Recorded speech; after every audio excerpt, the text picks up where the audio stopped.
and countdown.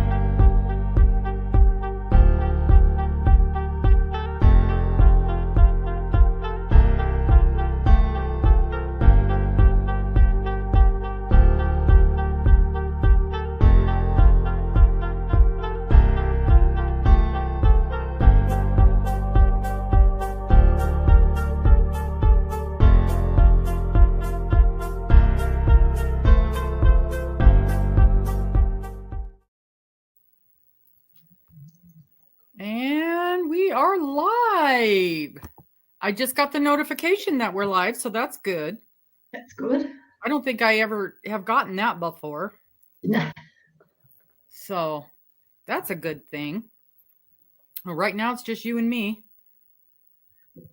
So I am, oh, there's some people popping in.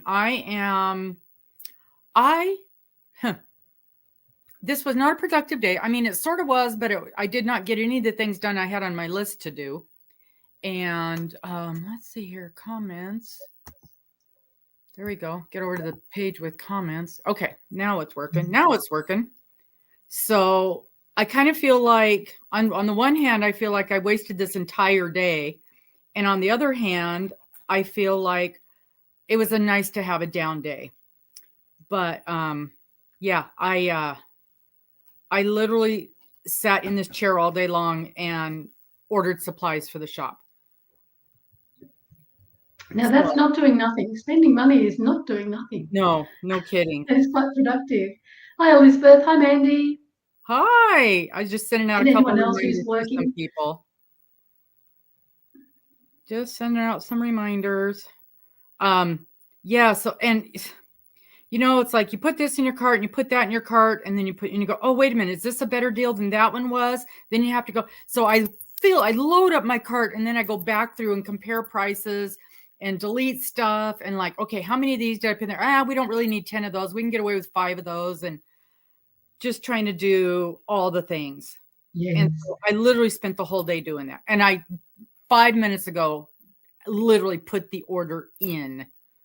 So, and then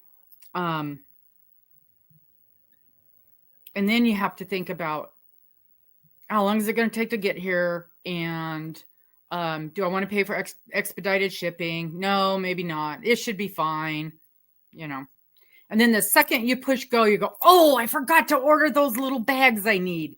Yes. But, you know, you got a minimum order so you don't have to pay for shipping. And so. Yeah. Hi, Dawn, Amy, and Hi, everybody. Sue. Hi, Mandy. Hi, Amy and Sue. How's everybody doing? Yeah, tech troubles. Boy, we hear that. We were just talking about that before we went live. Cheryl's been fighting with PayPal for what, 2 weeks now, or a month? Oh, just over a week, though. Just over a week with PayPal. But yeah, it's been a week and a half. Yeah, getting close to 2 weeks. My goodness, that time went fast. That's what I was thinking. That's what I was thinking. And then I have been, of course, fighting with everything to do with tech, always, all the time. But what I did do was I was able to, the young man, oh, I'm so happy. The young man that I brought on to help with uploading things on the website, I'm like, okay, here's something, figure it out. And I'm not much help because I can't figure it out. First try, he got it uploaded. So the sock sets came in and they're uploaded and they are for sale. And those, if you're one of the 2 or 3 people that I have talked to about them in the last couple of days, you don't need to go in there and order them. I've already pulled yours and I'm getting ready to mail them. I was supposed to do that today, but that didn't quite happen. So it'll happen in the morning. First thing in the morning, I'll get those mailed out. But yep, they're pulled and ready to go. And we had someone, I cannot remember who it was. Christine was looking at the sock set and she said, ooh, I'm not in love with that orange. And I understand because I'm not an orange person and I wasn't in love with it either, but it was such a good color with the rest of that yarn. And I had forgotten that when I reordered, I was going to see if we could get some different colors. I forgot. So next time I'll do that. I'll get some different colors in the sock sets. But she, what I did was I took the Sasquatch yarn and held it up to my fingering yarn, my, the Heritage, and almost every color that I have in stock goes beautifully with that. So she picked, an alternative color. And when everything was said and done, it cost her $6 more, I think, $9 more. Maybe it was $9 more. But she's going to probably end up getting, well, for sure, 2, if not 3 pairs of socks out of those 2 skeins of yarn. So, yeah, she felt like it was a definite value. Plus, getting colors that she was more happy with. Yes. I thought the orange was more of a ginger color. That's what it looks like to me on screen, but it's an orange, is it? It's pretty orange. Okay. I would almost, hey, Maritza, I would almost call it a tangerine. It is very orange. Oh, wow. Yeah. It's very orange. But it's the perfect match to one of the colors in the sock or in the rest of the yarn. So, I mean, it's a good choice. I am not an orange person anywhere ever. So when that came through, I was like, but I do know people like orange and it looks really good. Well, where is mine? It's right here. Because I've got mine. I like orange. I just don't like wearing orange, but I like orange. I've got mine all separated out for, oh yeah, now looking at this, and you probably aren't going to be able to see the color well, but there's quite a bit of orange in this. So this worked really well with it. Yeah, it's definitely a tonal tangerine kind of color. Yeah, that one on almost a melon. In your right hand, yeah, it does look a bit orange, but in the skein of the multicolored one, it looks more like a lighter ginger color. Yeah, I'm gonna pull this. I'm gonna see what it looks like, because it's so hard to tell what things look like on the camera compared to. Okay, it is much prettier in person than it looks like on the camera. Much prettier. Yeah, I would call this a melon. If you looked up like a cantaloupe color, that's what color this is. Hey, Miss Deb. So see, our rock melons, this flesh seems to be just a little bit paler than that. Well, yeah, but usually when you buy something and they say cantaloupe color, this is kind of what you get. Okay. And it is. It's got the, it's got the darker and the lighter, the tonal. I just learned what tonal really meant. I wasn't entirely sure. And what does it mean? Educate us. Well, my understanding is it's like a solid, like this. This is tonal. So where you've got, if I had a skein of yarn that was, let's say, blue, and it's the exact same shade of blue throughout the entire skein, well, that's a solid color. Where a tonal is, it's the same color, but parts of it are more saturated, say, than others. So you've got some lighter spots and some darker spots. So it's not variegated, but it's all the same color, but definitely. So those are the different tones of that same color. Well, that's what I would have thought tonal was. Yeah. Yeah. That's my understanding of what tonal is. Because somebody asked me if it was a solid, is this a solid or tonal? And I'm like, I don't know. So I had to look at. I think a lot of hand dyeds tend to be tonal because it's really hard to saturate at the same depth all the way through the whole skein. Yes, I agree. Yeah, I think it's really pretty. Yeah, and if I said orange, this isn't like orange to me. I don't know. It's hard, but it looks so it's good. Not Valencia orange. It's more navel orange. Yeah, there you go. It does look super good with the rest of the yarn. So it was a good choice. And I always defer to her when it comes to anything color, anything to do with color, because y'all know I am color disabled. And I'll tell you what, I got this box in the mail from her, the same box that had the sock yarn in it, and it has all the yarn for the first 3 subscription bags. I almost cried. It was so beautiful, and I can't show anybody. It is so beautiful. You can show me. Nope, can't show anybody. In fact, I left it at the shop, so I didn't take a chance of showing anyone. Yeah. Oh, good. Intermediate crochet class for absolutely beginners. That figures. So we at the shop, big news. I'm super excited. So if any of you guys know anybody in this area, get the word out. We are going to have a knitted sock class at the shop. I'm so excited. Mm-hmm. We have a gal who she's just, and I've been meaning to talk to her, but she knits socks like every time I see her, she's making a new pair. So probably a pair a week. And some of them are very fancy and some of them are quite, basic. And so I've been meaning to talk to her to see if she'd be interested in teaching a class. Because, just because you can knit well doesn't mean you can teach. Yeah, exactly. So she came to the Sit and Stitch on Saturday. And one of the ladies who was there, she was talking about needing some knitting lessons. And then the more we talked, what she really said was basically she wants to make socks, but she doesn't understand the pieces of it. And I'm like, yeah, what we need to do is have a sock knitting class. And so then I had a conversation with her afterwards, and she was agreeable to it. So we're going to have a sock knitting class on Wednesday evenings. And we're going to keep it to 4 people to start with this first time around. Yeah. And you have to be, just like you're saying, Elizabeth, you've got to be able to do this, and this. This isn't a beginning knitting class. And so I got to work up the sheet, get it on the website, get it plastered all over, and get some people signed up. But we're super excited about it.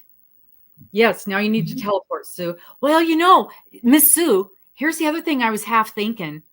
I wonder if we couldn't do a Zoom, because one of the things that I did, and I do this on the regular, when I'm getting ready to write up a description of something, I'll go to other shops through, shops that I'm familiar with, that I like how they do things, and I'll see how they write up a description of something. And a couple of them are doing classes with a live teacher, but through a Zoom. And that way you still have the hands-on, you still have be able to talk to somebody, ask your questions, and do that kind of thing. Yeah. I was not sure how that would go. I mean, I'd give it a go, but a try. But there's something different talking to someone like this than actually having their hands there and showing you. Absolutely is. Where you're doing it wrong. But there's a lot of training that is, there's entire college programs where you never go into a classroom. It's just like this. Your whole class is just like this. And, we're going to have a pattern. We're going to have, the instructions. We're going to have a list of I keep wanting to say ingredients. That's not right. A list of required stuff. Hey, Miss Bridget. And, so it's definitely something. Yeah. And she's teaching a specific cast on and a specific kind of a heel, and just lots and lots of tricks that you just don't get when, you try to follow a YouTube or you try to read a book. Yes. So we're super excited about that. Yeah. I'll send you an email, Sue. And this is different to your regular knitting teacher? Yes, it's a different teacher, because the regular knitting teacher, she can't do anything during the week, and her hands are, she has to go in for surgery pretty quick, so she can't work with things that are real fine. So she's doing the beginning the beginning knitting class. But we also got a my gosh, Saturday was quite the day. We got her very first official knitting student that isn't just like me or Morgan or something. Yeah. So this poor lady, I felt sorry for her. She came into the shop and poor thing was in a wheelchair. She had broken her foot.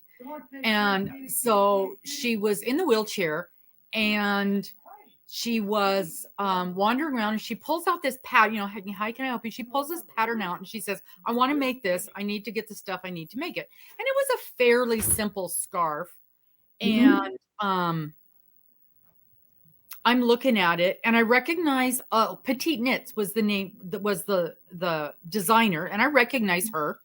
And Petite Knits is the one, I don't know if you guys know, she's the one that did that very, very famous Sophie scarf.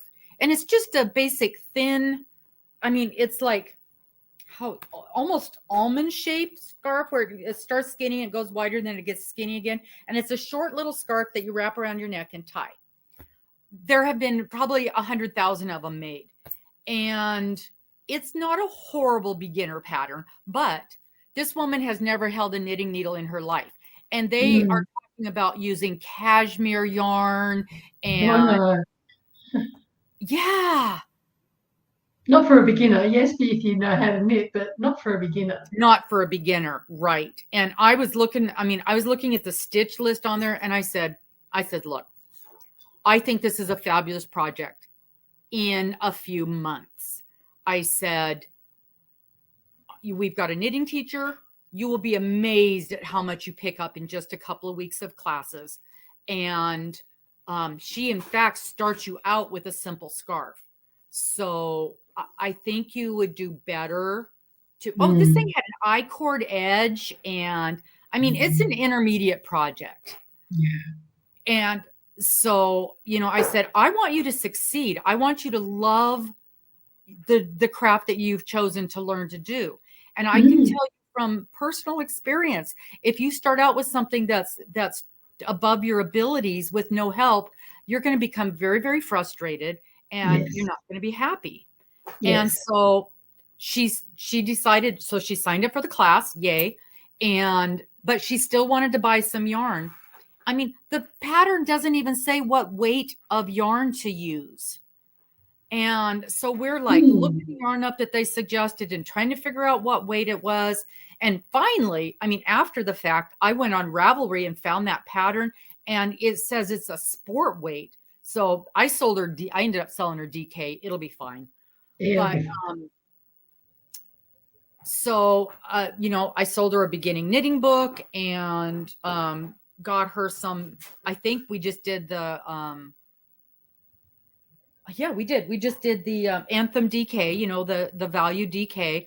And I says, I'll sell you some gorgeous alpaca blend yarn for $20 a skein. But you'd probably be better off with this to start with.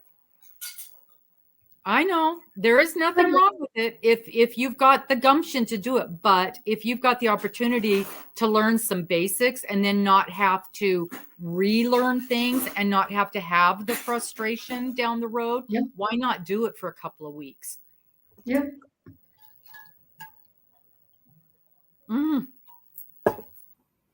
Oh, I know about plummeting tips. We're in the low 20s.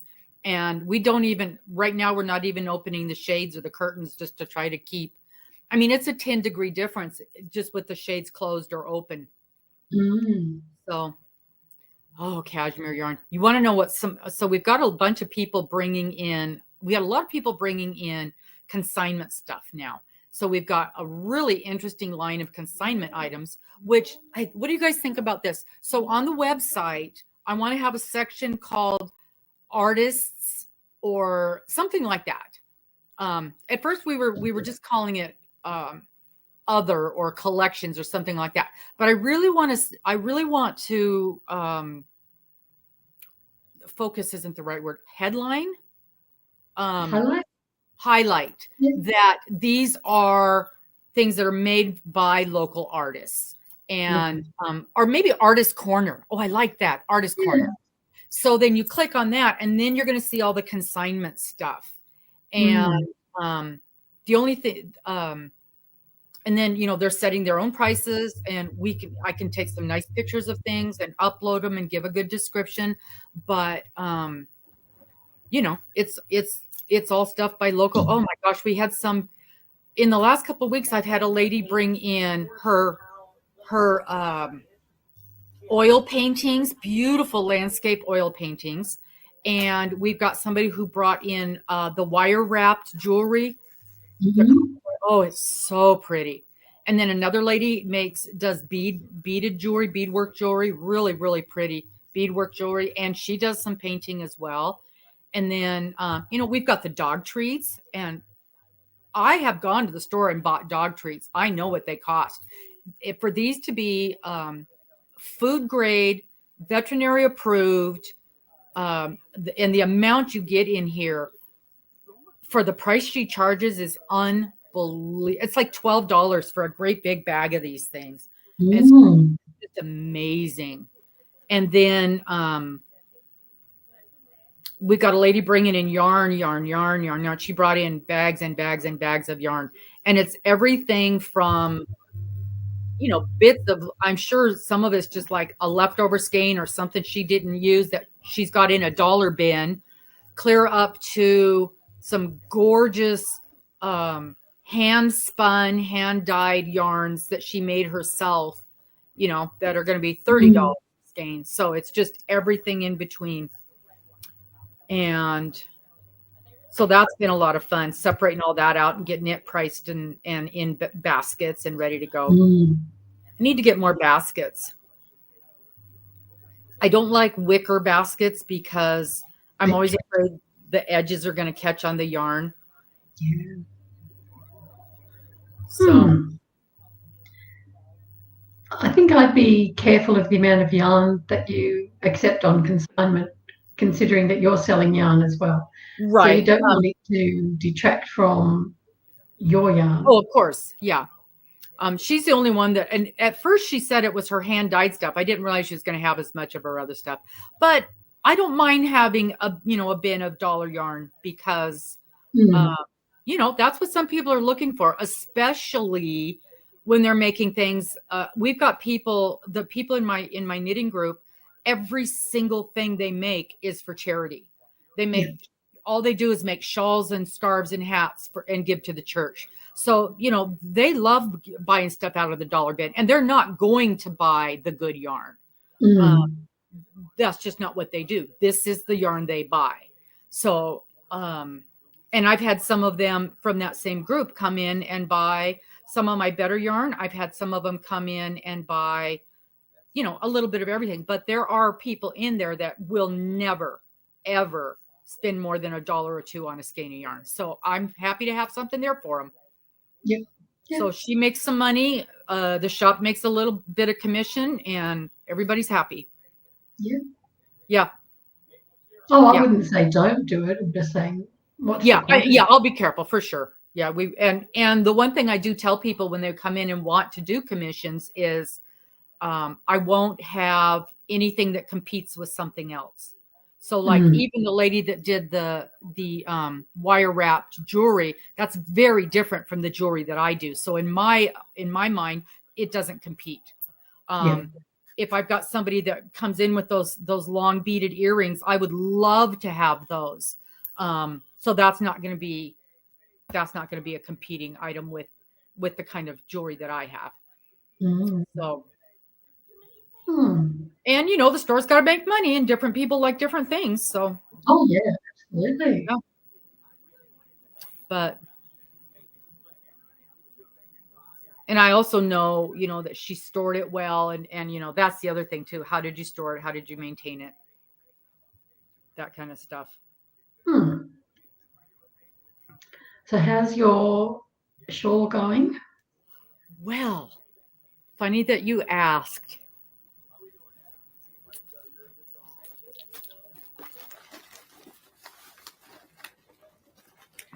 I had this much yarn left. Oh, wow. And I'm like, I wonder if this is going to do another repeat. And so we were sitting there on Saturday at the shop. Was that just Saturday? Was that just yesterday? My gosh, yeah. It feels like it was a week ago. And we got out the little scale and we weighed the yarn and we weighed the shawl and we counted the repeats and we did the math and decided it would be too close of a call. Because I didn't want to get 12 rows done and be 1 row short and have to rip it all out. So you guys are the first to hear this. She is officially finished. Nice. Oh my gosh, there's a lot of yarn here. I even sat here last night. You guys, I even sat here last night, stayed up too late, and did all of my woven all my ends. No, you've got a ton of. No, I don't. This is where I'm going to sew the edges together. See, he's always ready to get me in trouble, isn't he? Me under the bus. So because I have to sew the cuffs together. So I'll use this to sew the cuffs together with. Oh. Yes. And then, so it still has to be washed and it has to be blocked. And then after I sew the cuffs together, then I'm gonna sew a little picot edge on here. No. My edge isn't exactly perfectly even. I don't know how that happened. I can't tell you how many times I counted those stitches on that cuff. But still, even just a loose stitch will make it pucker a little bit. And I was doing this one here, the sample swatch that we were looking at to make a cowl with. We'll go to this one there. And the edges are okay on this side. But on this side where you actually do with chain 3 as your first stitch, there's actually a hole there and it's bumpier. Yep. And I only chain 2. Yeah, I'm going to do that as well. But yeah, so it doesn't take much for it to look odd. But I really like this. This is super easy. Yeah. I've written it down because she doesn't have written instructions. She just showed doing it. Okay. So what we're talking about is Miss Cheryl and I are working on creating a pattern for a cowl to use as an example of how to use up some of the yarn that would maybe coming in the subscription bags that you guys are going to be getting. And we found a knit one that's someone's already written the pattern, and I've had it. I'm not sure if Robbin showed me or I showed Robbin this cowl, and we thought, it'd be good if we could do that as a crocheted one as well. So we've got 2 simple cowls that look kind of similar. They're in the same family. Yeah. Well, the one that we designed that would look a lot like the knitted one was a lot of slip stitches, and it's like, no, not for and slip stitches on slip stitches, so it was grow at a snail's pace. And then we found this one. Nice. And so it's got the same sort of, something between ribs, and that's what gives you the feel. Yeah, the same flow. It's got the same flow as the knit one. Yes. Yeah. Yeah. And we're so when on your shawl there, the cuffs are. Well, I don't know if you were worried about that they weren't going to go around. Yeah, and I easy. Yeah. So it's not tight, but it's definitely snug. And you can get it over your hand. Yeah, no problem. Yeah. No problem. And if I have to, if I feel like it's too, I think it's going to be fine. Right, even right to here. And then you go up just a tiny little bit so that it doesn't tear. Because I can always do some kind of a decorative stitch here as I join it. Yes. Something to join through here. Nice. Yeah, I'm very, very pleased with this. So it ended up with just about 4.5 skeins of fingering weight yarn. And you finished ahead of schedule. Your original deadline was the end of January. My original deadline was by March. Well, I was thinking okay. done by the end of February because I was thinking I was going to need it in March. Right. Well done. So look at me being on time and everything. Of course, I still have to do the washing and the blocking and the sewing. You know, that stuff will take a bit. But I mean, honestly, if I put my mind to it, I could do it all of that in one day. Yes. Probably two by the time it dries. And Yeah. I'm going to have to take it to the shop to lay it out. I don't have anything here long enough to lay it out on. Mm. Oh, yes, Sue. Yeah, that's a great idea. Pearl, because her wedding gown has pearl buttons all the way down the back of it. And I'll bet you if I went to the store she bought it, I'll bet I could order from the designer matching buttons. Yeah. That's a great idea, Sue. And yeah, they would just be decorative. Just put like 2 or 3 so that no matter which way this ended up, you would see that. Thank you. That's a great idea. I'm going to do that. I'm going to go there. Yeah. I think that'll just be the icing on the cake. Mm-hmm. Yep. For that shawl. Yep. To go with the wedding dress. Yeah. Oh, that's a wonderful idea. And see, I would not have thought of that. That's why I love you people. You guys come up with the most amazing, and it'll just put it right over the top. And the fact that she doesn't know she's getting it, and then she'll see it, and I'll tell her that those buttons came from the designer of her gown. I'm gonna have to contact them right away. In fact, I'm going out that way tomorrow. I can stop by the shop tomorrow. And if not, you can just look at the dress and snip a few off. Like, you don't need about 6. She'll never notice. She wouldn't notice. Every other button, cut it off. And there's a chance they gave her extras. Yep. But I couldn't ask her. But yeah, I'm totally going to do that. Yeah. I'm totally going to do that. Oh my gosh, what a fantastic idea. Mm-hmm. Yeah. Yep. I love that. Love that idea. Wow. But yep. So I'm so pleased with that this is done. And this has been, talk about your labor of love right here. But yeah, by the time it's going to grow another probably 3 or 4 inches by the time I block it. Yeah. It'll be about 22 inches wide. That's fine. Oh, that's heaps. Yeah. Mm-hmm. Yeah. Now, I mean, I literally don't even have anything I can pick up to work on. Well, let me show you. So I started the Rose City. Is anybody else in here doing the Rose City? Deb is. She's in here.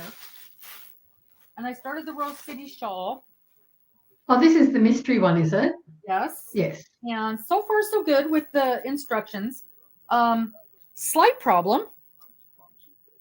I'm going to run out of yarn. Oh, no. Yeah, because and I had talked to the shop owner, and maybe not. But so I said, okay, so the original pattern is written for fingering weight. I didn't want to mess with any more fingering weight yarn. Yeah. And I wanted to use this yarn that I had gotten, this gorgeous marigold yarn that I had gotten from Desert Yarns. And I had 3 of these. And she said 3 should be plenty because in the fingering you have 2, which is 800 yards. And I think I did all the math. And these have, no. So 6, this has 2, 4, 6, this has 700 yards. And I'm thinking, okay, that's probably okay. Well, I couldn't even get through the whole first section and I used an entire skein of yarn. Oh my goodness. Yep. So I didn't even get through the first week of pattern and I used up a whole skein of yarn. So, what I thought I could do is find something. I mean, with all these gorgeous colors, I can find something that has one of these colors in it and I'll use that as an add-on skein. Yes. And you can mix it. So the that one first, and then the next one that you Yes. use of that color be the solid one, Yes. and then go back to Mhm. the other Yep. one. Yeah. Because she's already got us mixing this, so I'll just mix 3 colors instead of 2 colors. Yeah. And now I'm worried there isn't going to be enough of this. Because there would have been 400. Yeah, there's 460 yards of this. I was already afraid I was going to run out of this because it works up smaller. But this is pretty though, the way it's working up. You can make yourself big. Can't really see the.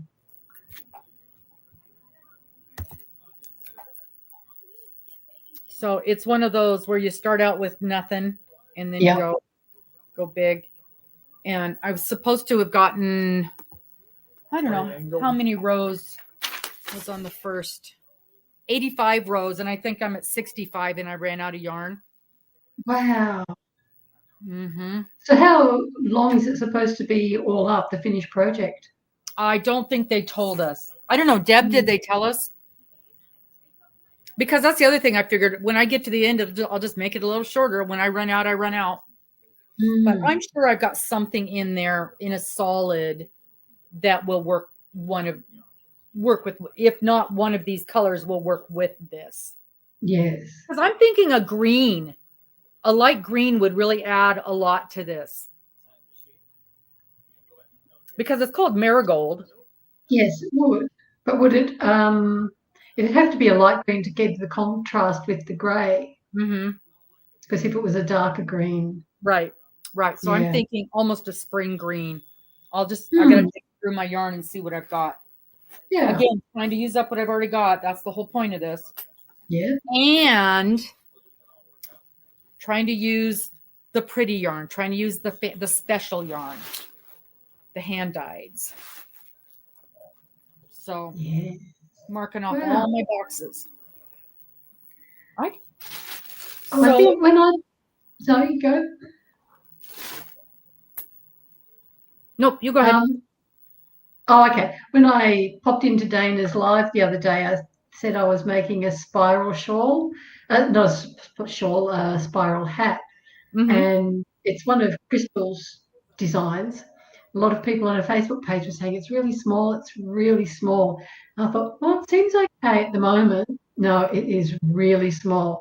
So I just did it last night, pulled it out. Oh, no. Pulled it all out. And I hated the yarn anyway. I love the colours, but it's Skepke's. Oh, Gypsies. Yeah. Color craft. I've not seen that. It's like crazy. It is horrid, absolutely horrid. So I'm in 2 minds whether I'm just going to ditch the whole skein and not bother doing it in this one. I mean, it's beautiful and soft. Mm-hmm. It probably knit up better than it crochets, and it was such a tiny hook. I think we were using a 3.75 with a DK weight. Wow, because that's what I'm using with this fingering. Yeah, and so I've started again, but this time I'm using, what have I got here? 4.75. Sorry, 4.5. So we'll give that a go. I like the hat. It looks really good, but it was just so small. So when I got to the end of the repeats, it just sat to here. And that was stretching it. The hat was not just touching the top of my ears. Not good. So yes, Crystal must have had a thicker yarn, I think, than the regular DK, and probably did it a little looser than everyone else is doing it. She's a loose crocheter. I haven't had a problem with most of hers in the past, which is why I thought, well, it'll be fine. But no, this one, I'm really doing something different. So yes, I've got that pile sitting over there that I really don't want. I figure if I don't move it too much, I can probably just crochet it up again. And there'll be no knots and no nothing. Yeah. Fingers crossed. Yeah. That is something. Yeah. So now I'm gonna. I need to start the because I need to work up a crocheted sock, because if I'm going to be doing a live, I have to have made at least one. Oh yes. And I've also, now I feel like I'm going to be able to actually do this shawl, and we still have the baby blanket in the mix, and apparently I'm going to be knitting some socks. And then I've got that other little project that you helped me with that I haven't touched, that you helped me design. And but I figured window blind. I figured even if, I mean, that's a wedding gift. So, I mean, even if it comes after the fact, it's fine. Yeah. People, you know, apparently there's rules about how late wedding gifts can be and still be appropriate. And then working on Miss Sophie. I did one round and loved it. And then I started a second round and my count was off. Way off. Well, apparently I can't read a pattern because it clearly stated in the pattern what I was doing wrong. And when I watched the little video and she said the words out loud, now repeat from here, I'm like, oh. Yes. So well, I'm still working on my cotton acrylic baby blanket. This is what I crochet when we're together in this this live. Your live, yeah, it grows very, very slowly, but it's getting there. It's very pretty. It's lovely. I love the yarn.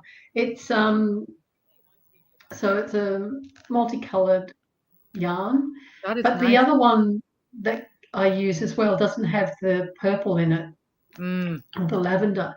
So I've been mixing those skeins together, and then I have a couple of solid ones as well. So just the plain yellow. So I've been trying to mix and match to get it to the right size. It'll take all of the skeins that I've got to finish.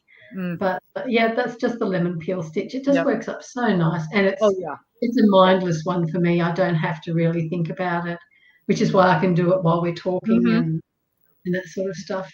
I was going to work on that spiral hat, and I thought, no way, no way. Surprisingly, that's the way the wedding shawl was for me. The only thing I ever had to do is just look and see what the next row was. Yeah. And, so now I have to find something else that I can do while I'm talking. And I think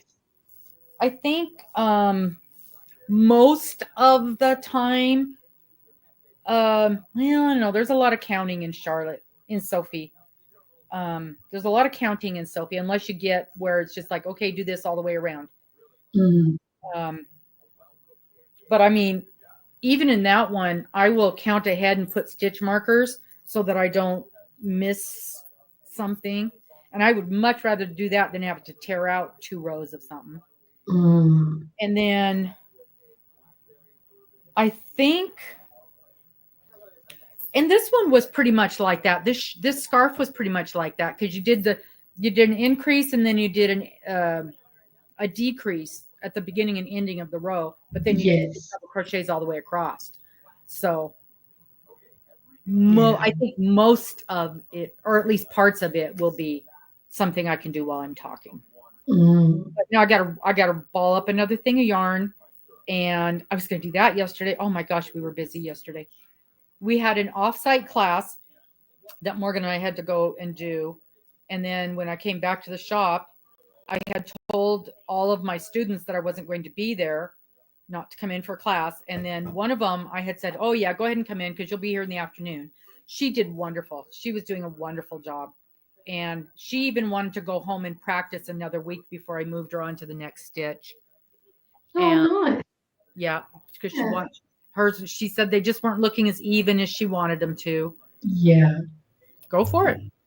And then when we had sit and stitch, we had about probably 10 to 12 people come in, and people wanted help with this or that. And one lady bought some yarn and needed it to have it wound up, so I had to dig everything out. I mean, had to, but I mean, I don't keep it set up all the time because I don't really have a good place to do that. And so it gets put away every time I use it.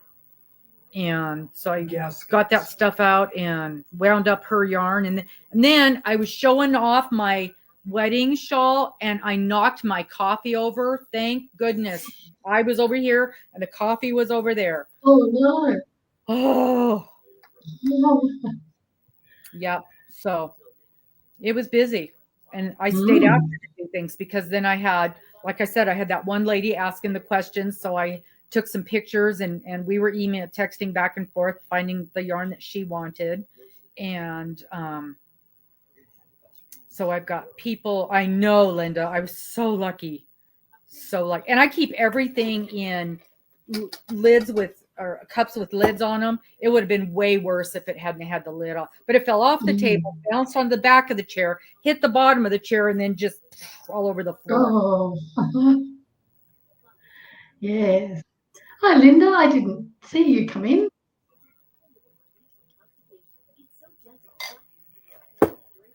Yes. Well, I've got to start the wedding blanket that I'm doing for my nephew soon, because they're getting married on the 4th of May.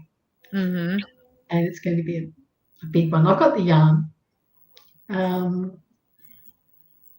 but it's a hunkin' big blanket, and it's lots of cables, so it'll take a while. I won't be doing that on camera, but I might show you the progress. Well, I'm sure I'll show you the progress, Robbin. Yeah, for sure. For sure. Yeah. But the weight that was lifted off of me when we figured out, nope, you're done. You can't do anymore. Yeah.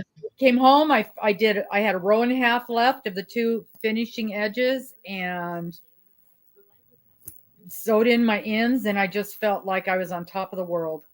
Yeah, because if you're going to be playing yarn chicken, it's not the kind of thing you want to change your tension on at the end, get an extra half row or an extra row or something. And I think it's plenty big enough. The way it ended up anyway.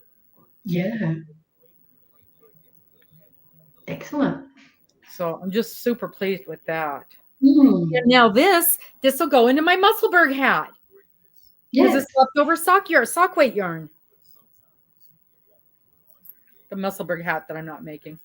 I'm thinking about doing one of those, a class on that at the shop too. I want to do some classes. I just, of course, again, here I am planning all this stuff, and I have no way of getting the information out to people.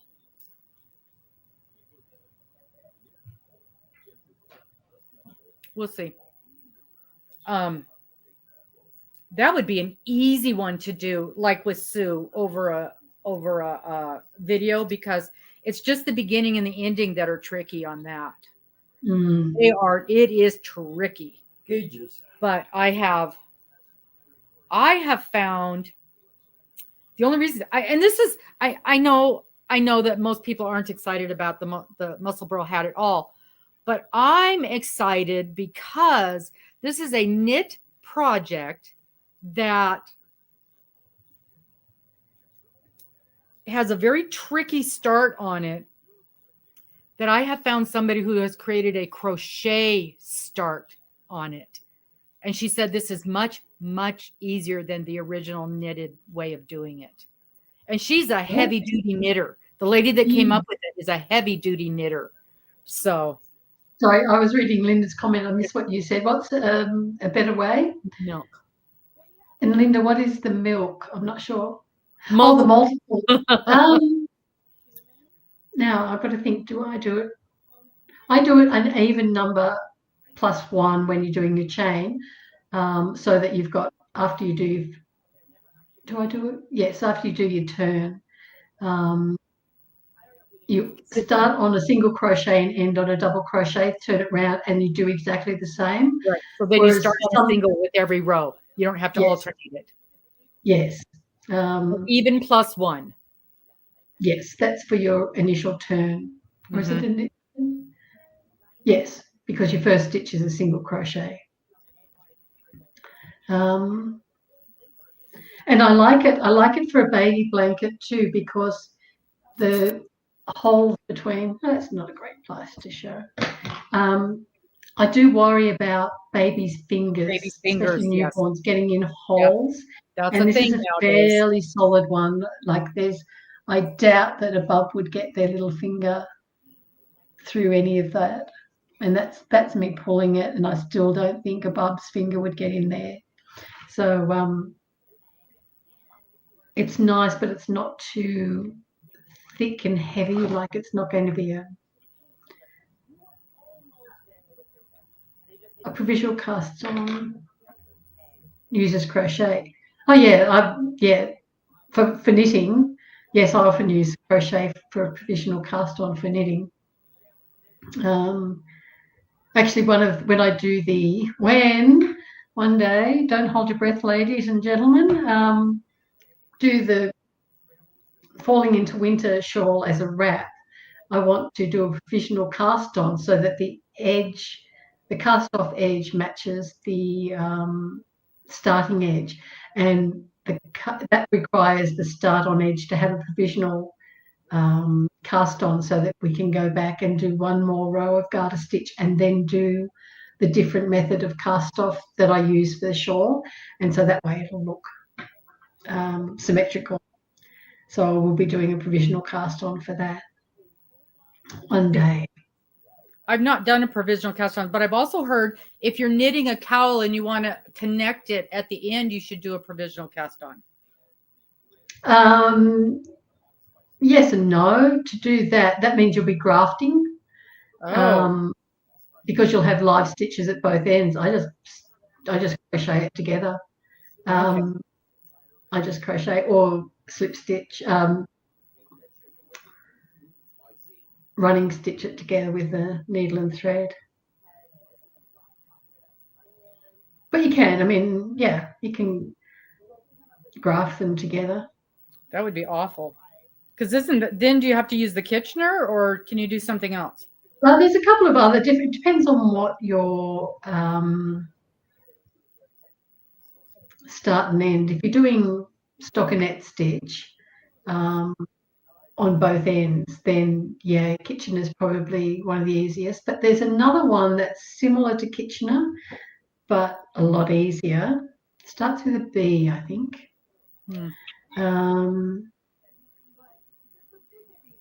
But yeah, I just crochet them together in that case. And there's a crochet method that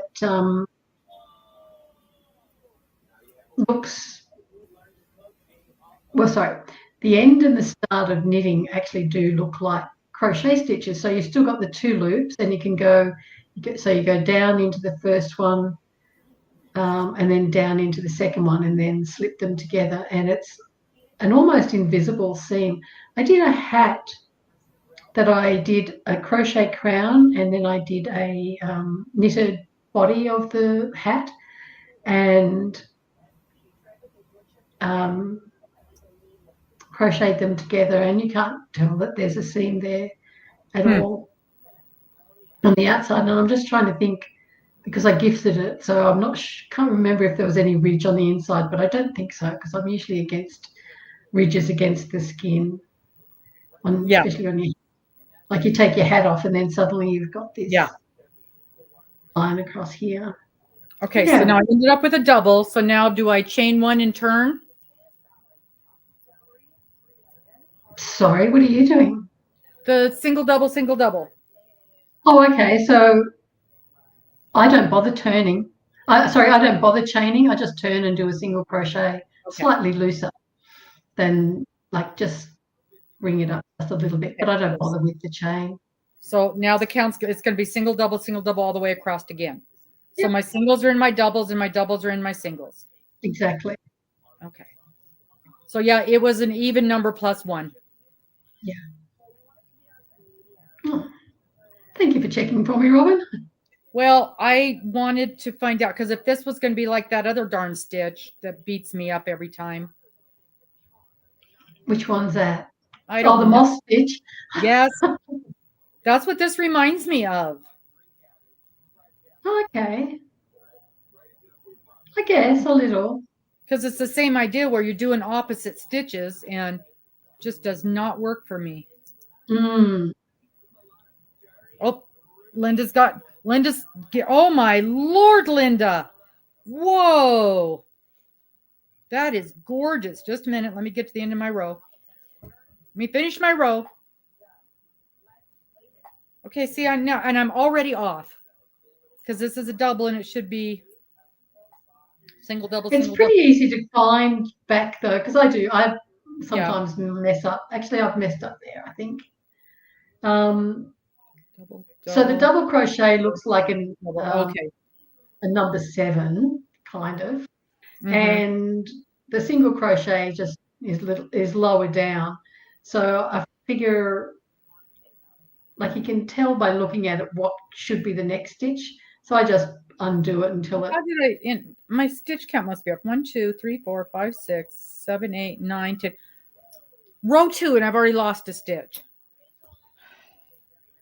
We're just going to look at this beautiful blanket of Linda's is what we're going to do. Because good Lord.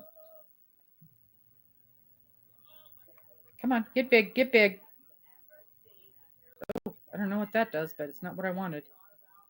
Nope, that's somebody's dog. There we go. Wowza. You got a lot of ends to deal with, Miss Linda.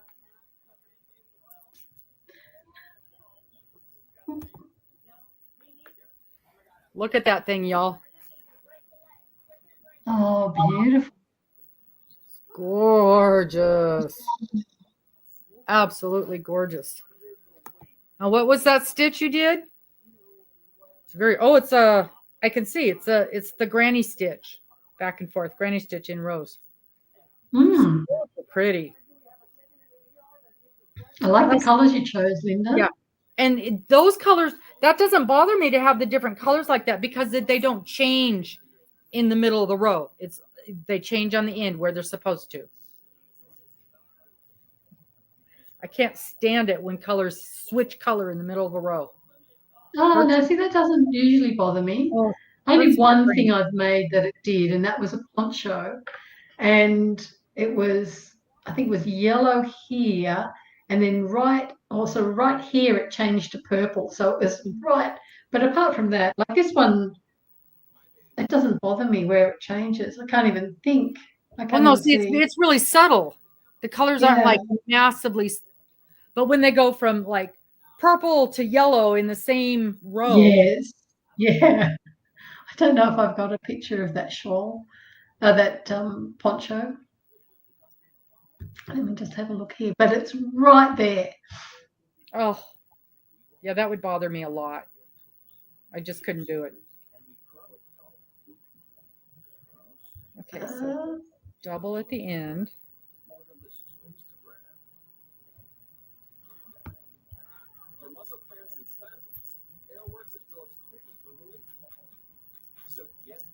All right, so you should have 12 stitches here. 1, count from this side.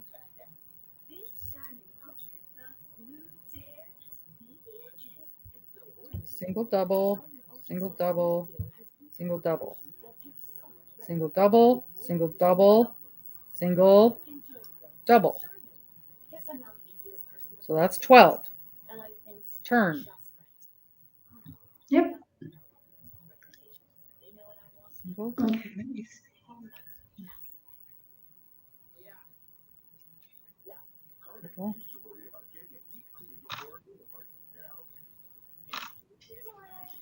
Okay, so I found the picture of that shawl. There's the stitch I missed. Double. Okay. Let me know when you're ready. Okay, you're big. Okay. So that's the one that. Oh, yeah. But see, my eye went right to that. Yep. But see, the one down here doesn't bother me. But I think that one, because it's right on the neck, really annoyed me. And see, the one down here doesn't bother me either. Yeah, see, that one bothers me too. If they were in the back, maybe it wouldn't bother me, but. I know, and I thought, it's a poncho. You can just, no, it happened at the back as well. I think it went from purple to orange at the back or something like that. Oh, Linda, but apart from that, I loved it. I loved the colors. They're a lot brighter than they looked on that photo. Yeah. But yes, that's the only time things like that will be not to my liking. But other than that, it doesn't usually worry me where they changed color. Oh, the black will set it off. Yeah. Some people like lighter colors for their borders, and I like darker ones because it might sound really weird, but say with Linda's blanket there, if it was a lighter color, like if it was the lemon or something like that, I feel like the colors are falling the blanket, whereas Mhm. black seems to keep the colors there. I know it's really weird, but that's how I feel. So whenever I go for a border, it's usually always a darker color or the darkest color that's in the Mhm. blanket itself. Yeah, it was, Amy. It was right on the V. It was, oh, and I didn't notice it when I was doing it, but when I put it on, when it was finished, it's like, oh no. Okay, just quickly turn around. Oh no, there's another one on the back. There. With the blanket, Linda, are you going to do a granny stitch border as well, or something a little bit more solid?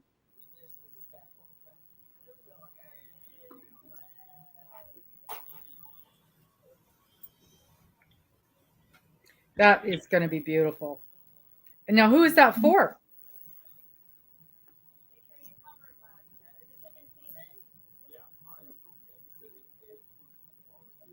Oh, by the by, if there's anybody in here who was thinking of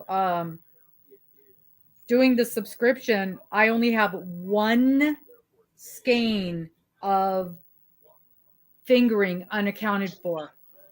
Wow. So well done. If you thought you might be wanting the fingering, we can only do a single box. And did most people do the 6-month subscription or just do the 1 month? In fact, everybody did the 6 month.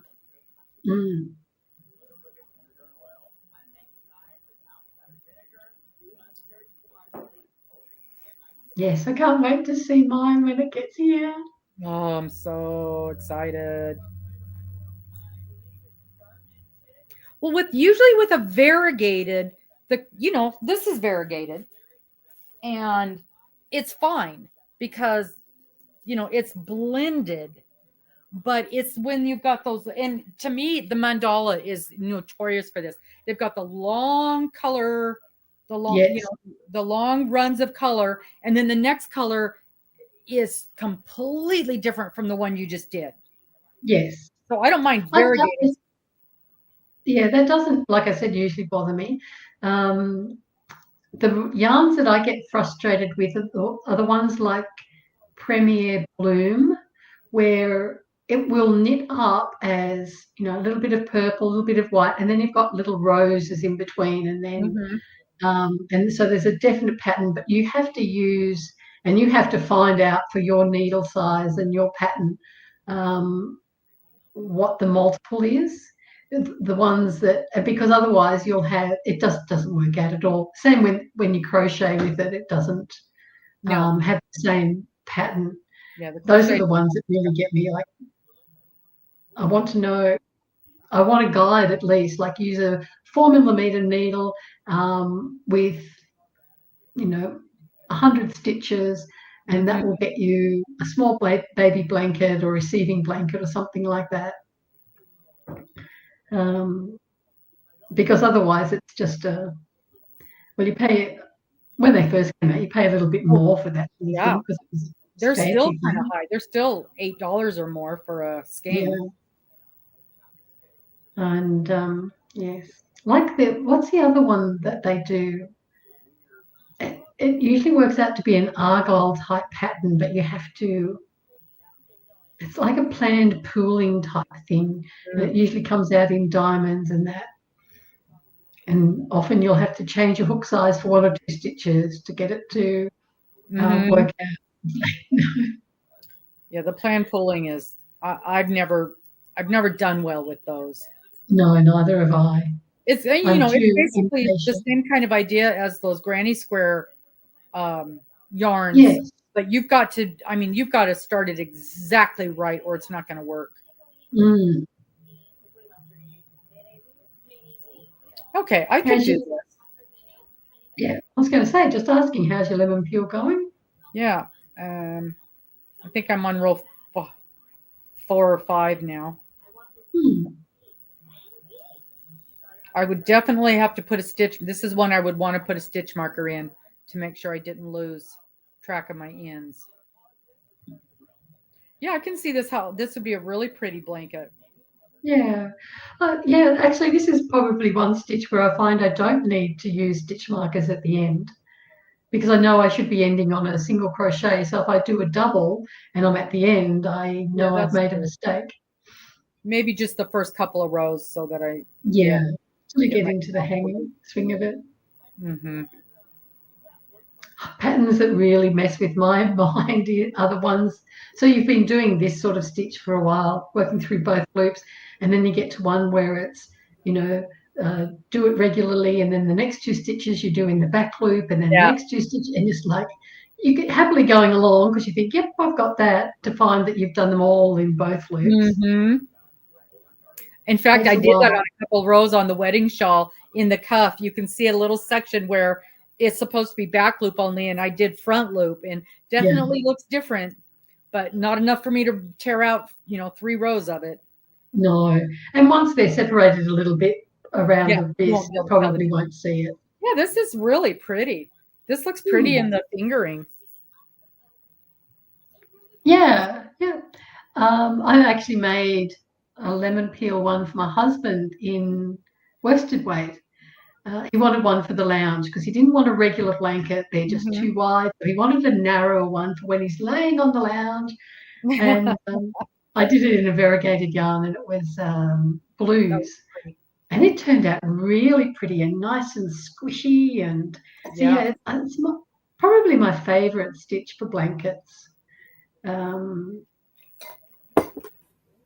Just everyday blankets, I guess.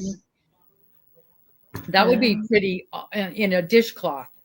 So you've got just a little bit of scrubby, a little bit of interest, but a nice scrubby surface. Yeah, I think I would like that in a dishcloth. Oh, burr. So, Miss Sue, what are you working on? And 5 rows around that blanket's going to take a while too, Linda. Oh my goodness, yeah. That is going to be a lot. I haven't started on the Marrakesh blanket, the mosaic in Marrakesh blanket yet. But I'm definitely not going to do the double border. I will just do sew in all of the ends and do just a regular border around it. So Linda said staying warm. Oh, that's good. What Sue's working on, staying warm. Staying warm, yeah. Well, that's a good time to have a blanket in your lap that you're crocheting. Yes. That's what I used to do every year before I got to, before I was retired and had nothing to do, right? Yes. I used to, we would go to my brother-in-law's house and watch the Super Bowl. And every year during the Super Bowl, I would start a new blanket. And that was pretty much my whole project for the whole year. Is I would make a blanket. And, I always make my blankets big. And sometimes I knew who they were for and sometimes I didn't.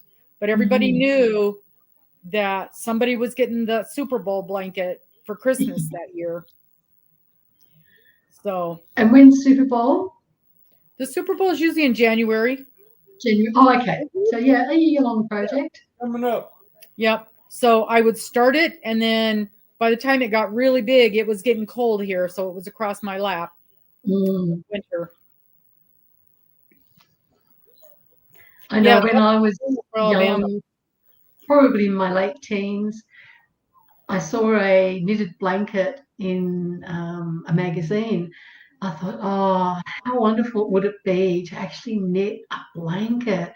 At that time, at 18, 19, I thought, no, I was just jumpers and cardigans and baby layettes, little baby shawls, but nothing that big. And I thought that would take forever to knit. Oh, yeah. I still feel that. It's only been in the last 10 years that I've actually knitted blankets, and it's like, they don't take as long as I thought. Like, I thought it'd be like you doing it for years and years, and years, it'd be a full-time job. But and now I love knitting blankets. They're my favorite thing to knit. Oh, yeah, I don't knit blankets. That's one of the things that I feel crochet is better.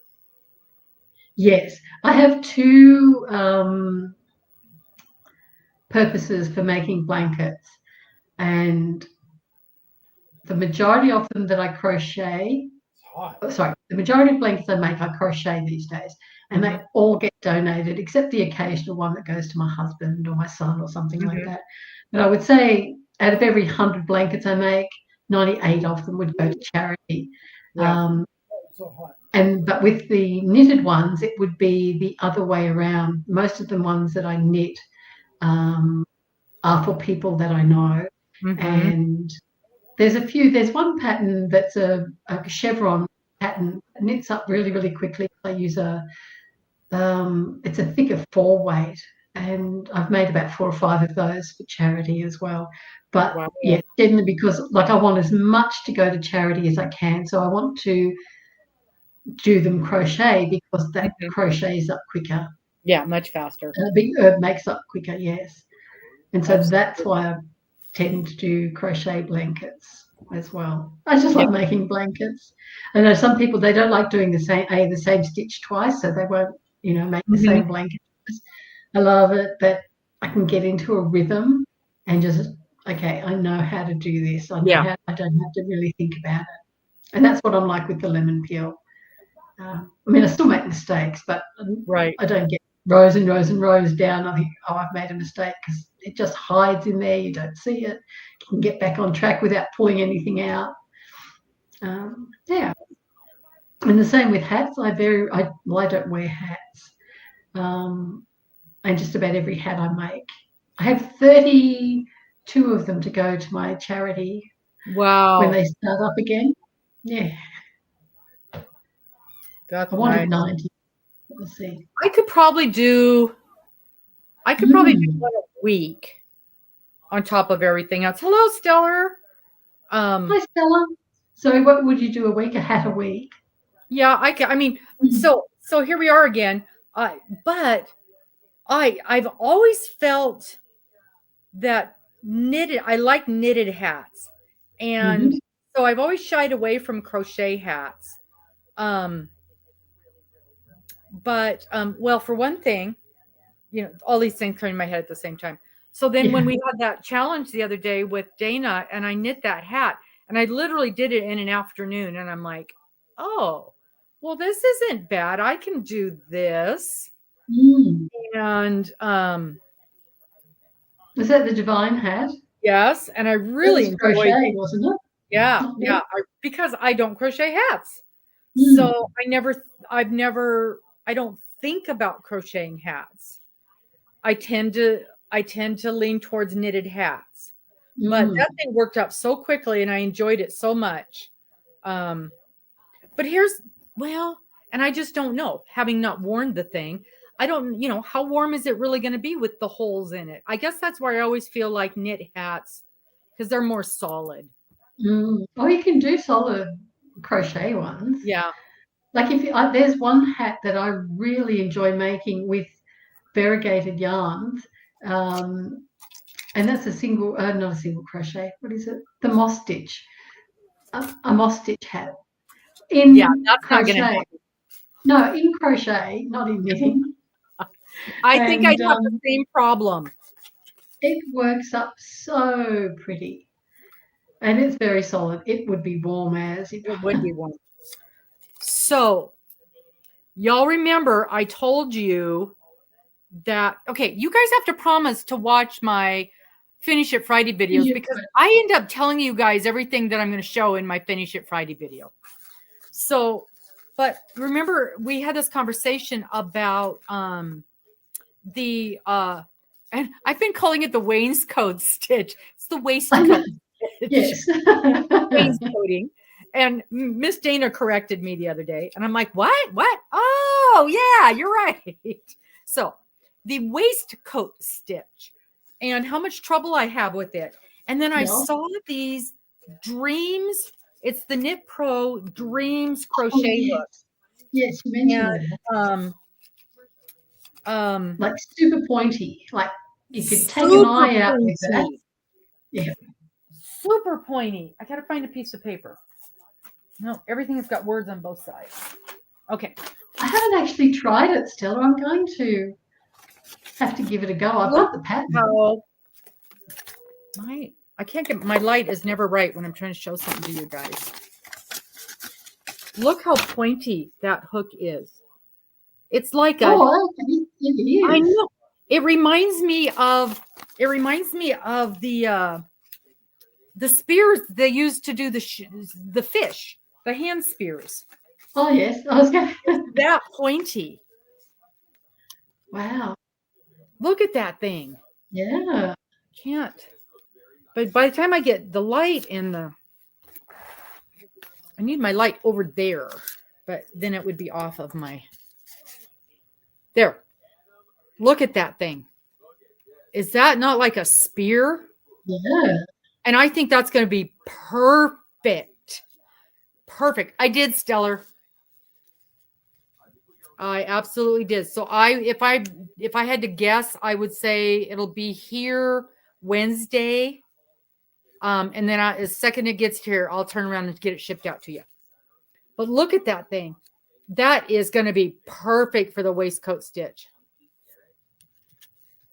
This is the bigger one. This is the size for the hat pattern that I have.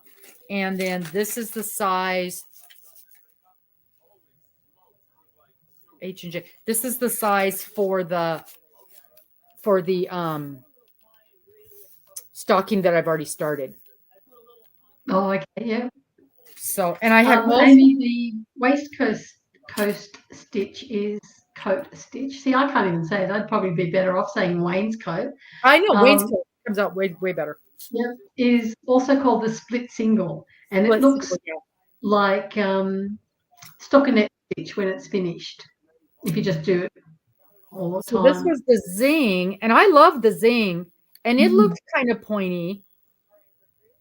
And then, but then when I got the bigger one, it wasn't as pointy. So, and I got both of these to try it out. Yeah, this is super round compared to the other one. And it is. Oh, yeah. You can tell. That just looks like a regular one. Mm-hmm. Which is funny because the smaller ones are pointier than the bigger ones. So, but yeah, I got both of these to try them out. But boy, that Dreams one is perfect. It is, I mean, like I said, it's like a spear. And now I can't wait to try that. So, yeah, that's going to be perfect for doing that. So, it's just like everything else. It's the right tool is going to make the job easier. Yep. The right tool. And it's the same with your knitting needles as well. There are some times that you want a blunter. And there are times when, especially when you're doing lace and even cables, you want a pointier tip to be able to really get in there easily. Yeah, those are I'm excited to see those two, Stellar, when they get here, and I'm excited to see what you think about it. And then I'm gonna ask you to go in and write a little review on my site saying how wonderful I was to work with and special orders, all the things. There was a product that I was looking at, and it had something like 500 reviews on its website, and probably about 460 of them were all glowing reports. I thought, I'm always dubious about that. And then I went on to, we've got a website called Product Review Australia. Yeah. And it's independent, and just regular Joe Blows like you and I go on and put, and this product it was panned across the whole. I think there was only one or two that had anything good to say about it. And it's like, because a lot of places offer competitions, or you get a 10% off, or you get $10 off, or something like that, if you do a review. And I'm just not trusting of those. No. Well, it's like even with Etsy, and I want to help those people out, but it's like You bought the product yesterday. Now review it. I haven't even opened it yet. Give me a minute. Yes. And if it's something, that I'm going to use or a pattern, I can't review your pattern. And I can't believe I'll read reviews on those things and they'll go, well, I just got it, but I haven't really used it yet. Or I haven't made the pattern yet, but it looks good. And it's like, well, that's not a review. Yeah. I like the reviews. Like I was saying to Robbin, my washing machine carked it last week. And I've been looking at reviews and I've been looking at washing machines since then. So many of them, like our stores don't have them in stock. You have to order it in, so you can't even check it out. But so many reviews say, yep, we've only had it a week and it works fine. I'm thinking, well, I would hope so. Yeah. And then you see the ones, we bought this machine 18 months ago. It's out of warranty now and it started falling apart and stuff like that. You want the distance ones for appliances like that. Well, I can't complain. I mean, the washing machine that just died, it was 30 years old. So I know I'm not going to get anything as good as it was. No. It was a top loader. It's all metal size, like metal lid. The drum's all metal, stainless steel. And now a lot of the washing machines are sort of like I think a plastic side. Yep. Side than that. But yeah. So it's not fun. But I like the distance one. Yep, we've had this for 3 years and it's still working great. And that sort of thing. Not like I've had it a week and it's perfect. Yeah. No. I mean, it's one thing if they say it was easier to figure out how to do all the things and it connected nicely and, the interfacing is great. And that's good to know. But, yeah. And the other thing that was good to know is that on one particular brand, they've got, I think it's called Quick 39 and then your standard wash. And they've got all other things in between. But there are certain washes that you cannot use cold water only. Oh. And not only is it cold water only, or not cold water, it heats up the water for you to whatever temperature it is. It's like, so it's not connected to your hot water tap that's already hot. And I thought, no, that's not a feature because I never wash in hot water or warm water. Yeah, because I rarely wash in not cold. If I've got a load of whites or if I've got something that's super, like something super greasy, he's been out working on, then I'll run that through with a hot. But that's it. But yes, to have it, and it's the most common, like the everyday wash. No, sorry, you can't do that with just cold water. Wow. Well, every day, like when I put this in the wash, the only thing, it just needs a freshen up, really. It's not Yeah. And so many of the detergents are created to work as well in cold as they are in hot. Yes. Yeah. Yeah, it's cold. You're going to get snow, Linda? Can you guys drive in snow down there? I mean, I'm not being facetious. Like when my daughter in Texas gets snow, they're done. They don't have any equipment, they have no machinery. They can, if it's the tiniest bit of an incline, they don't know how to drive. Yep. So if there's ice at all on the roads, they're done. They can't go anywhere. Oh, I remember the first time I aquaplaned on roads because it was, the water was coming over the side of the road. It's like, what on earth is happening? What do I do? I've never driven on soggy, wet roads before. I've never driven, probably skidded on ice once, but like just fished out for a little bit. But no, I don't think you're being facetious or anything. No. And, some areas, like if you're in the mountains and so some of those places, then they're used to more of the cold. But it's also like in the mountains, you're used to doing all the twisting and winding down the hill. And if you're living in the city, on the flats on the coast, it's just all straight roads, you're going to take it a lot slower, hopefully. And that that the locals behind you because they're sitting on your tail. Well, and even up here, we've got a big hill that goes down to get off the hill, and people slide down. Yeah, they go slip sliding down there, but they still will get right on your tail. And I'm going 20 down that thing. If it's icy, I'm going 20. and I got people honking at me, and I'm like, I don't care. You cannot stop on this hill. And I'm just not gonna, it's not worth it, to chance it for me. No, not at all. But the people behind you can't stop. Well, then they're gonna hit me, and it's not gonna be my fault. Maybe. So just a dusting. Oh, that's good. That's good. You'll have to take some pictures and send it to us, Linda. Yeah. When I was a kid living in Rockhampton, which is a semi-tropical area, if the temperature got over 100 degrees, because this is back in the 60s, you didn't have air conditioning or anything like that. Right. You got sent home from school. If you were within walking distance, you got sent home from school. Because again, mums didn't work. Mums were home. Right. People were home. Someone was home. And I mean, we used to, yes, it's over 100 degrees. We're going home. And it could be, at 11 o'clock in the morning or whatever.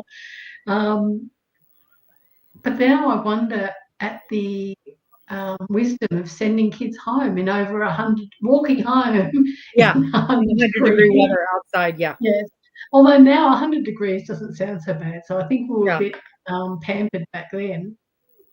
Yep. Well, like you said, everything's air conditioned now. You go from the air conditioned school to the air conditioned car to your air conditioned house. Yeah. We didn't even have fans in the room. We didn't even have pencils. I was a slate person. I learned how to write on slate. Is that right? For our spacing. Yep, you used to put a matchbox down to get your spacing between words, and then when you got that down, you could go to a finger between each word. That's funny. Yeah. Oh, we didn't have that. We had pencils, but we had the now I see the kids, they've got that paper with the special lines on it. We didn't have that. Oh no. I think it was only Queensland schools in the 60s that had the slates. New South Wales had pencil. They got to use lead pencil. That's hilarious. But I didn't mind the slate. That's hilarious. Alabama got 3 inches. Oh, wow. 3 inches of snow. That's a lot for you guys. That's a lot for us. Up here on the hill, whenever it snows, we always get like down in, they'll get a skiff of it downtown, and we'll have 2 inches up here. I don't know how much higher. Do you know how much higher we are? It's 1,000-foot difference between us and downtown. So that hill, 1,000 feet getting us down there. But and are the fires still as bad on the West Coast? Oh yeah, down in California, and as far as I know, I haven't heard anything in the last day or so. But when I did hear the fires the winds have slowed down. So the winds have dwindled down, so that's helping. Not so bad. Those winds are just killing them. Yeah, in Silverdale. Pasadena. So yeah, we just it's been a lot of cold and a lot of wet, but not a lot of, just every couple of weeks we'll get a decent snow, and that's it. So yeah. Well, we've had a lot of rain and a lot of thunderstorms in summer are normal, but we've had more rain than usual. Yeah, we're getting a lot of rain. For a winter, we're getting a lot of rain. But you get up in the morning and everything's all frosted over. I did not even go outside today. I have to tomorrow. I've got a lot to do with the shop, and then I've got a test. I got to go get some imaging done. And so that'll be my day tomorrow. And try to figure out how to type up something on the website, so for the class, for the sock. Yeah. Wow. I mean, I know exactly what I'm going to say. I just got to figure out how to do it. Hey, Miss Susan. Hi, Susan.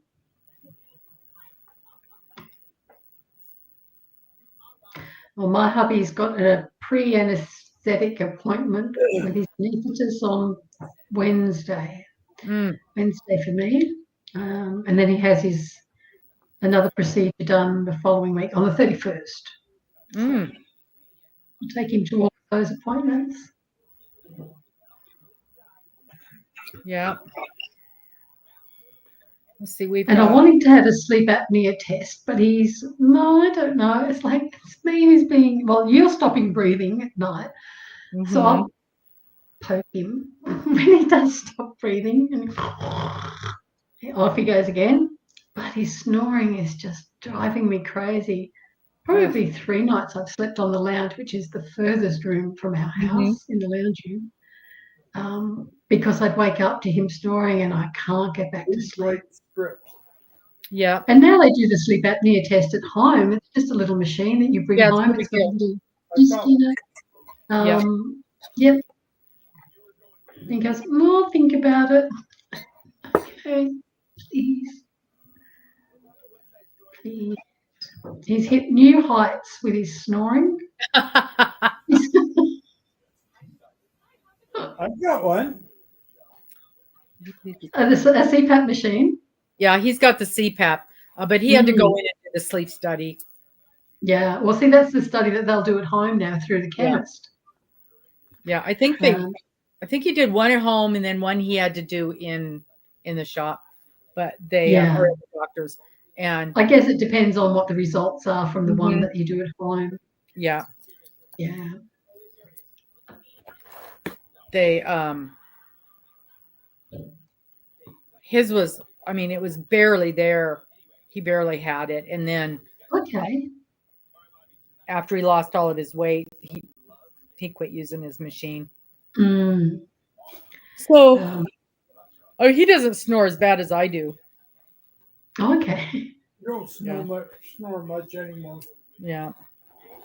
I usually snore if I'm super, super tired, like physically exhausted. Then people tell me that I snore quite well. Yeah. Quite loudly. But I remember my niece once telling me, because when I visit my sister who lived in another state, she was only like 8 or 9, and I'd flown up there and I'd traveled and I was exhausted. Slept on the bottom bunk in her room with her. And she said, "Oh, honey, Cheryl, you snore so badly." I said, "It's only because I'm really, really tired. I'm sorry, Lauren. It's only when I'm really tired." She goes, "Please don't be tired tonight." Poor thing. Oh dear, yes. Yeah. No, she, my friend and I, we'd go camping and we would have, she'd snore then I'd snore, she'd snore then I'd snore. So it was in stereo. It's pretty bad. I try and be asleep before my husband these days. But then the other morning, so on Saturday, I was looking after 2 dogs, 3 cats for a friend of mine. And 4 o'clock in the morning, I woke up. I had to go to the bathroom, came back, and Steve was snoring. I couldn't get back to sleep. So I'm looking up. I was tired. I'm looking after these animals. Oh, they were so good. They were beautiful. I actually even managed to get, because one of them's only 8 weeks old. The pup, the new pup, only 8 weeks old. And playing around with them, and then the puppy falls asleep. I mean, the cats are never anyway. And the older dog is 11 months old. So after all the running around, she'd fall asleep as well. I thought, okay, it's like when you had babies, you know, it's like everyone's asleep. I'm going to get, and I got half an hour's sleep. I felt so much better after that. But yes, if he's snoring when I'm trying to sleep, I can't. Yeah, I don't think it would bother me. I don't think. When I'm ready to fall asleep, nothing bothers me. I'm pretty lucky. But boy, I slept in today. I must have been really tired last night because I slept in until almost 8 o'clock today, and I never do. But I come back Never. at 4:30. Yeah. Steve can fall asleep within 5 minutes. If it takes any longer than that, he goes, "I can't get to sleep." Are you serious? For me, it is literally at least an hour and a half. Oh, An hour and a half. I start out on my left side for about 20 minutes, and then my back, and then my right side, and oh my then start goodness. over again. I would not do well. I do not move. No. I go to my right side, I stay there. Yeah. No, I can't. I'm No matter how tired I am. He jokes I fall asleep before my head hits the pillow, and that's normally the way it is. Yeah. I do fall asleep pretty quick. I'm lucky that way. And typically I'm good about staying asleep until 5:30 or 6 in the morning. But boy, oh boy. And I woke up at like 7. I thought, oh, I better get up. Next thing I know, it's an hour later. Yeah. You must have needed it, as I say. Well, I did, and I stayed up too late last night because, like I said, I was doing those ends, and I wanted it done. I wanted to be completely done and not, oh, now I got to do my ends, and oh, now I got to do this, and so I wanted it completely. And normally I won't do my, because especially when I know I'm going to block it, I would wait until after I blocked it to do my ends. But I didn't have that many ends on this. Basically, just where I connected my my new skein. So I just had a little bit, here and there. And a couple of times it was right on the edge. So I knew that wasn't going to be a problem. Yeah. I don't usually have a problem with blocking and having my ends already sewn in. But I tend not to cut them off until after I've blocked it. Yeah. So I'll weave them all in, leave a little tail there. And but then again, I very rarely block anything. Yeah, I knew this had to be blocked. And it's so big. It's might almost be too big for my sink. I might put it in the wash tub, the washing machine, and just put it on cold water. And then I don't know if I've got a delicate or a hand wash cycle. I bet I do. And then I can, just literally just, because I have an Is it a top loader or a front loader? No, it's a top loader, but it's got an agitator in it. Yeah. So, it's just that's easier to control than the front loader when it goes up and then falls down. Yeah. You could always does it stop when you open the lid? Yes. So let it wash once, open the lid and let it sit, and then put it down, let it go the other way, and only do that 3 times. You're not going to need much. Yeah, and then because you're not trying to get it clean. No, I mean it might be a little grubby just from white yarn and me handling it for 3 months, but I've tried to be super careful. But it's not going to need a lot of agitation at all. No. Or you could even put it in there and not close it, fill up the water levels. Yeah, fill up the water and just swish it around with your hand. Yeah, I might just do that and then let it sit for a little while. Because I'll put that really in there. What you're trying to do is just get the fibers soaked. Yeah. So they fluff up and thicken up and then become looser, so you can stretch them out, relax them. That's it. Yeah, relax them. Yep. That's gonna be. Yeah, I might do that tomorrow night. Well, no, because I don't want to. Because it needs to be wet. That's the other thing. It needs to be wet when I block it. So I'm gonna have to do it before, do it in the morning and then take it to the shop because I'm gonna lay it out there to block it. Yes. I bought some new blocking pins, so I made sure I had enough. Yeah, it's going to take a few. Yeah, it's going to take a lot. I'll have to lay out all of my things.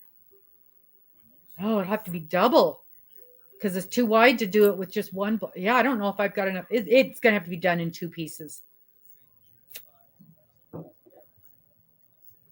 I can't. I can't fold it in half and block it, can I?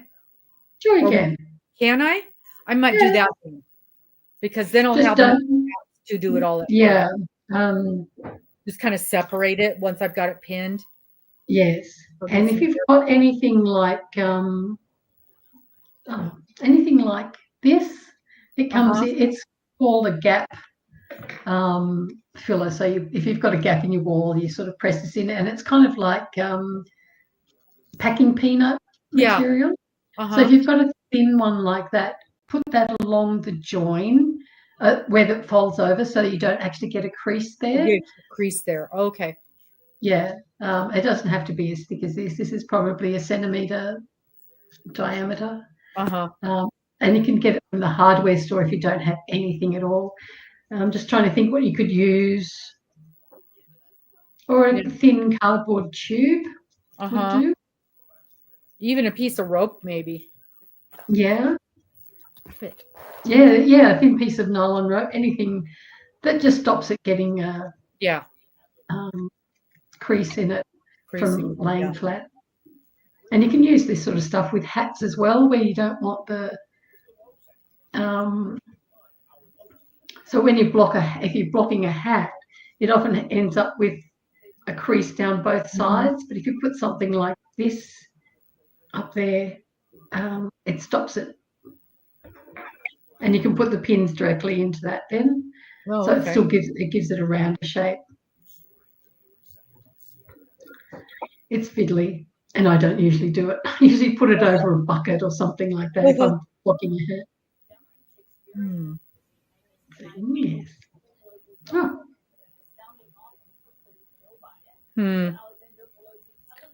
Oh. What's a sniffer? Stiffener? A stiffer? Sniffer? Or a piece of doweling, if you've got some wooden doweling, like a curtain rod or something. Yeah, any kind of a handle, yeah. Yeah. I've got your dinner in the refrigerator. All right. Yeah, you want it sometime during the night. Okay. Well, folks, I'm starting to get really tired all of a sudden. And I don't know why, because it's not that late, but I am. Is it warm and cozy inside? Yeah. But what? I need to go. All righty then. I'm just all of a sudden just super tired, and I like squid. Must be time to go. I'm making lots of mistakes in this one. Yeah, you don't want to be doing that. You don't want to be doing that. It changed mid-row. Look at that, right after we were talking about it. Yeah, it's getting late for Miss Linda. You guys like it starting this a little earlier, where we're starting at 5 o'clock instead of later? In case you're hungry. Later on. I think that's working better for everybody. Yes, we seem to get more people in, even at different stages through it. So with everybody, because it's even at 5 for me is 8 for Linda, so that's already getting late. So all righty, you guys. I'm gonna call it a night, and I'm super with everyone. Yeah, thank you for showing me your pictures, Linda. That's beautiful. I can't wait to see the rest. And stay warm, Sue. We'll talk to everybody later. Okay. Bye-bye. Bye, guys. Did you make it? Elephant. An elephant.